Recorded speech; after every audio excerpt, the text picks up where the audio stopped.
For Creamer Media's Polity, I'm Sashni Medley.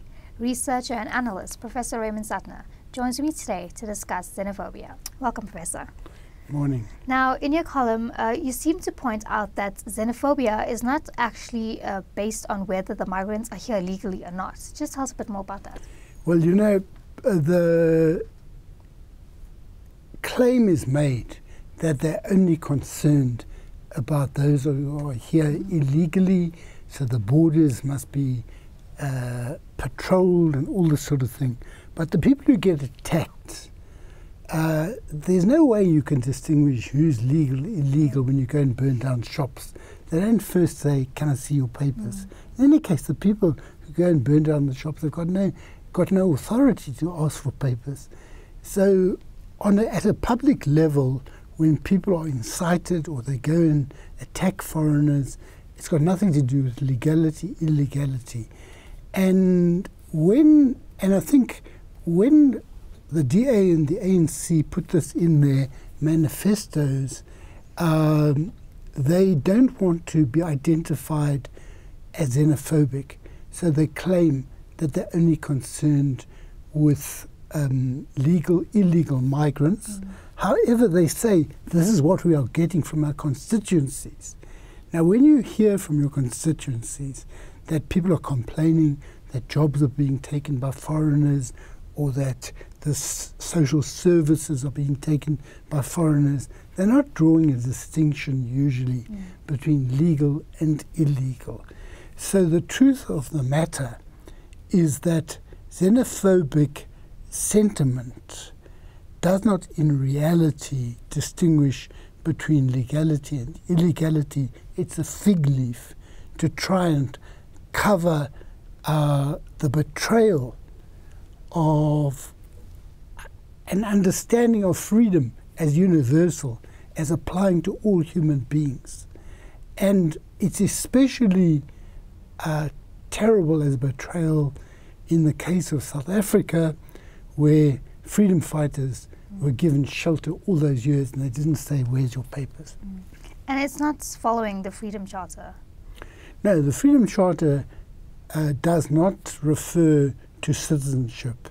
And the Constitution also, when it says you have a right to education, it doesn't say subject to documentation.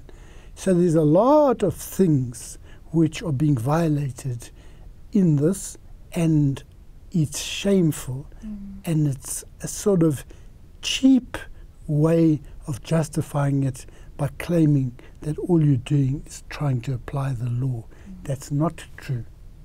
And the association of foreign migrants with diseases is irresponsible, but it's actually being practiced by a few of our politicians. Just tell us about why it's problematic.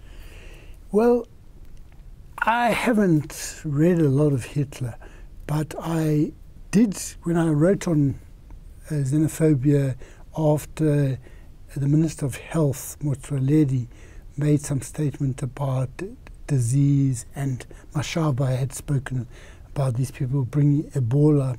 I had a sense in my head that Hitler had said something like that about Jews and Romanies, so-called gypsies. And I then looked and I Googled Hitler and disease and all of this, and he does refer to the Jews as carriers of disease, but there's also something that he refers to which I think applies to migrants. He refers to rootless cosmopolitan. In other words, they're not belonging to their previous country anymore, and we are not allowing them really to belong here. So that is very fascist. And Bolsonaro in Brazil has also used xenophobic statements. He's just become president of Brazil, and he's a fascist. And you say that the notion of Pan-Africanism counts for nothing in the ANC today. Why? Well, you know, I don't know if Pan-Africanism counts for much on the rest of the continent anymore. But in the 1960s, with the emergence, 50s and 60s, the emergence of Ghana, Tanzania, Guinea, a number of other states to independence. People like Nkrumah wrote a book called Africa Must Unite. People like Cabral, all these famous liberation heroes, ANC leaders also, were very clear that our future is tied with that of the rest of the continent. At one point, there was talk of no one needing passports in the SADC region because of this notion of Pan-Africanism. In my own case, I was under house arrest, and people asked me to break the house arrest to go to a meeting in Zimbabwe in 1989. And I went through the border, and I had no visa. And I said to this man, I'm here, I'm going to this meeting, the Harare Declaration. He said to me, just wait on the side, please. And then I was just let through. There was no problem whatsoever.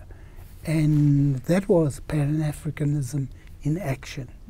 And by the way, that was a time when Mugabe was not quite as bad as here. And when he, Alfred Nzo said, one of our people is here who's not supposed to be here. And then Mugabe saw me later and he went like this, like I'm a naughty boy, And lastly, just tell us how the xenophobia topic will pan out now that the elections are around the corner. Xenophobia is there all the time, in the sense that we hear about it when there is an outbreak which is covered by the media. Now, the media in South Africa often in the past didn't cover rural areas, but today the media's coverage is even less. So if it's happening in a rural area, it does happen because Somali traders and others have set up in many of these little villages. And it does happen there, and it's happening all the time. If you speak to these people at the Center for Migration at Wits, they will tell you it's never stopped. It's always been there. And I find it, I don't know why it gets me so much. I just find the idea of previously vulnerable people attacking people who've come here with nothing. And in fact, all the myths about them taking jobs and all this are proven by the research not to be true. Thanks for speaking to us, Professor. Thank you. That was Professor Raymond Suttner speaking to Creamer Media's Polity about xenophobia.